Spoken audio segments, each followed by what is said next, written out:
Telangana municipal ఎన్నికలకు ప్రచారం ముగిసింది. చివరి రోజు హోరాహోరీగా ప్రచారం చేశారు పార్టీల అగ్రనేతలు. ఈ నెల 11న 116 మున్సిపాలిటీలు 7 కార్పొరేషన్లలో పోలింగ్ జరగనుంది. మొత్తం 2996 వార్డులకు గాను ఇటు బరిలోకి 12993 మంది అభ్యర్థులు దిగనున్నారు. ఈ నెల 13న ఇటు ఫలితాలు వెలువడనున్నాయి. ఓటింగ్ లో మొత్తంగా చూసుకుంటే 52 లక్షల పైచిలుకు ఓటర్లు పాల్గొననున్నారు. పోలింగ్ కోసం 8203 పోలింగ్ కేంద్రాలను ఏర్పాటు చేస్తున్నారు. 1900 సమస్యాత్మక మరియు 1400 అత్యంత సమస్యాత్మక పోలింగ్ కేంద్రాలను గుర్తించారు. భారీ భద్రత కూడా ఏర్పాటు చేస్తున్నట్టు తెలుస్తోంది. ఇదే అంశంపైన పూర్తి డీటెయిల్స్ మా ప్రతినిధి సతీష్ లైవ్ లో అందిస్తారు. సతీష్, చెప్పండి, తెలంగాణ మున్సిపల్ ఎన్నికలకు ఇటు ప్రచారం ముగిసిందని తెలుస్తోంది. కంప్లీట్ డీటెయిల్స్ ఏంటి? తెలంగాణలో ముఖ్యంగా మున్సిపల్ ఎన్నికలకు సంబంధించి ప్రచారం అంతా కూడా ముగిసింది. ప్రచారంలో పెద్ద ఎత్తున ఈరోజు లాస్ట్ రోజు అవడంతో అన్ని ప్రధాన పార్టీలు బీజేపీ, కాంగ్రెస్ అలాగే బీఆర్ఎస్ 3 ప్రధాన పార్టీలు కూడా పెద్ద ఎత్తున ప్రతి విమర్శలు చేసుకున్న పరిస్థితులు కనబడతా ఉన్నాయి. ప్రస్తుతం ఎన్నికల కమిషన్కి సంబంధించి ప్రెస్ నోటు కూడా రిలీజ్ చేశారు. 5 తర్వాత ఇక ప్రచారం చేయొద్దు. ముఖ్యంగా ప్రచారంలో ఎలాంటి అంటే దాదాపు 48 అవర్స్ మొత్తం కూడా సైలెంట్గా ఉండాలి. అక్కడ 144 సెక్షన్ ఉంటుంది. దాంతోపాటుగా రాజకీయ నాయకులు ఎవరు కూడా టీవీలకు సంబంధించి యాడ్స్ కానీ, మొబైల్కి సంబంధించి అంటే యూట్యూబ్కి సంబంధించి కానీ, అటు ఫేస్బుక్ సంబంధించి కానీ సోషల్ మీడియా యాక్టివిటీస్లో కూడా ఎక్కడ కూడా ప్రచారం చేయకూడదు. దాంతోపాటుగా ఎక్కడ కూడా ఈ మైక్ సెట్లు కూడా ఉపయోగించదు. మొత్తం కూడా అన్నీ ఏదైతే సోషల్ మీడియా కావచ్చు, మొబైల్ ఫోన్స్ మొత్తం కూడా ప్రచారం ముగించాలి. ముఖ్యంగా దీంట్లో ప్రధానంగా పాల్గొనవలసింది ఏదైతే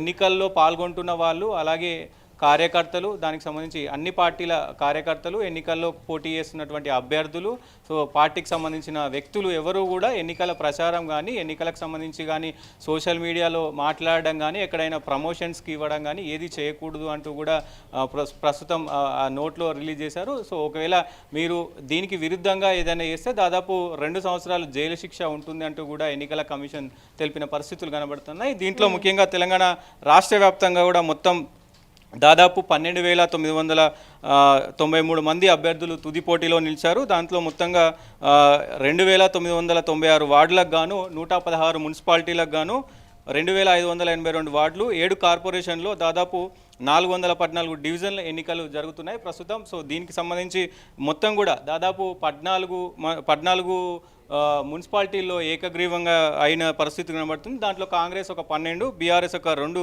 అభ్యర్థులను ఏకగ్రీవంగా ఎంచుకున్నారు. ముఖ్యంగా 116 మున్సిపాలిటీలో దాదాపు 2582 వార్డులకు గాను 10,719 మంది ప్రస్తుతం బరిలో ఉన్నారు. ఈ బరిలో దాదాపు ఎక్కువ మంది కూడా మహిళలు పాల్గొనడం, అందరూ కూడా వార్డులకు సంబంధించి కూడా పెద్ద ఎత్తున మహిళలు అయితే పెద్ద ఎత్తున పార్టిసిపేట్ చేస్తున్న పరిస్థితి. అంటే ముఖ్యంగా ఇక్కడ యువ ఓటర్లు అయి ఉండొచ్చు, లేదా మహిళా ఓటర్లు ఎవరి వైపు ఎక్కువగా మొగ్గు చూపుతున్నారు?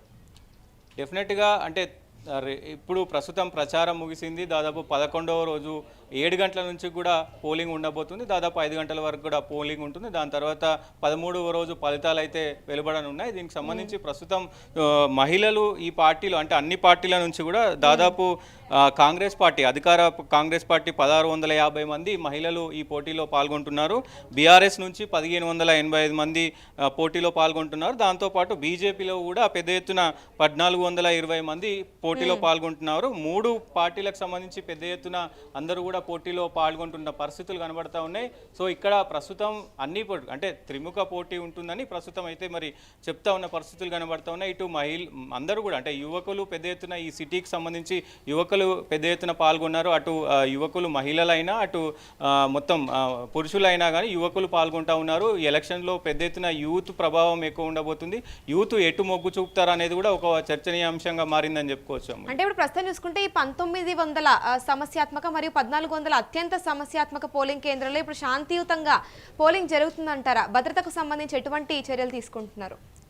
డెఫినెట్గా ఇప్పటికే ప్రతి చోట అంటే ఏవైతే ఈ ఈ ప్రాబ్లంకు ఉన్నటువంటి మున్సిపాలిటీలు కానీ ప్రాబ్లం ఉన్నటువంటి ఏదైతే పోలింగ్ స్టేషన్లు ఉన్నాయో వాటి అన్నిటికి కూడా దాదాపు 3 అంచెల భద్రత ఇప్పటికే ఏర్పాటు చేశారు. దాంతోపాటుగా ఎక్కడ అవాంఛనీయ సంఘటనలు జరగకుండా 144 సెక్షన్ కూడా అమల్లో ఉంది. మొత్తం కూడా అంటే ఎన్నికల సంఘం, దాంతోపాటు అక్కడ ఎన్నికలకు సంబంధించినటువంటి అధికారులు, అక్కడ ఉన్నటువంటి నాయకులంతా కూడా కట్టుదిట్టమైన భద్రతతో పాటు ముఖ్యంగా ఎలాంటి ఏదైతే ఈ నక్సల్స్ కావచ్చు, మావోయిస్టుకు సంబంధించి ఏమైనా అవకతవకలు జరిగినా, అలాగే పార్టీలో కొంతమంది అంటే కావాలని ఏవైనా విమర్శలు జరిగినప్పుడు అక్కడ ఏదైనా గొడవ జరిగినా అది కంట్రోల్ చేయడానికి ప్రత్యేకమైనటువంటి పోలీస్ బృందాన్ని కూడా ఏర్పాటు చేసిన పరిస్థితులు కనబడతా ఉన్నాయి. మొత్తం కూడా ఎక్కడ కూడా అంటే తెలంగాణ మొత్తం దాదాపు ఈ 116 మున్సిపాలిటీలకు సంబంధించి అలాగే 7 కార్పొరేషన్లకు సంబంధించి కూడా ఎక్కడ అవాంఛనీయ ఘటనలు జరగకుండా కట్టుదిట్టమైన భద్రతతో ప్రస్తుతం తెలంగాణ ప్రభుత్వం అయితే అన్ని ఈసీ అంటే ఎలక్షన్ కమిషన్ కూడా అన్ని భద్రత చేశామని కూడా ప్రస్తుతం చెప్తా ఉన్న పరిస్థితులు కనబడుతూ ఉన్నాయి. అంటే ఇప్పుడు నగర సమస్యల గురించి చూసుకుంటే ఇటు నీరు అయ్యుండొచ్చు, రోడ్ల సమస్యలు, ఇవన్నీ కూడా ఇప్పుడు ఓటింగ్ని ఎంతవరకు ప్రభావితం చేసే అవకాశం ఉంది?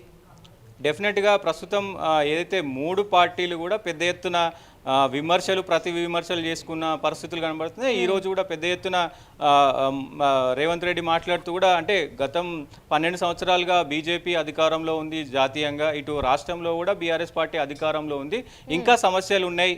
సో ఇప్పుడు మా 2 సంవత్సరాల పరిపాలన ఎట్లా ఉంది, ఈ 3 పార్టీల మొత్తం కూడా వ్యత్యాసం చూసి మొత్తం ఓటు వేయాల్సిందిగా ఆయన విజ్ఞప్తిస్తూ ఉన్నారు. 10 సంవత్సరాల బీఆర్ఎస్ పాలన చూశారు, 12 సంవత్సరాల బీజేపీ పాలన దేశంలో చూస్తూ ఉన్నారు, మా 2 సంవత్సరాల పాలన కూడా చూస్తూ ఉన్నారు. సో మీరు అంటే జరిగినటువంటి ఏదైతే సంక్షేమం ఉందో ఆ సంక్షేమాన్ని చూసి ఓటు వేయాలంటూ కూడా ఆయన చెప్పిన పరిస్థితులు కనబడుతున్నాయి. ఏదేమైనప్పటికీ మరి తెలంగాణలో యువత ఇప్పుడు ఉన్నటువంటి ఓటర్లు అంతా ఎటు వైపు చూస్తారు అనేది కూడా చూడాల్సిన అంశం ఉంటుంది. Right, thank you Satish. Telangana municipal ఎన్నికలకు ప్రచారం ముగిసింది. చివరి రోజు హోరాహోరీగా కూడా ప్రచారం చేశారు పార్టీల అగ్రనేతలు. ఈ నెల 11న 116 మున్సిపాలిటీలు, 7 కార్పొరేషన్లలో పోలింగ్ జరగనుంది. మొత్తం 2996 వార్డులకు గాను బరిలో మొత్తంగా 12993 మంది అభ్యర్థులు దిగనున్నారు. ఈ నెల 13న ఇటు ఫలితాలు వెలువడనున్నాయి. ఓటింగ్లో ఇటు 52 లక్షల పైచులకు ఓటర్లు పాల్గొననున్నారు.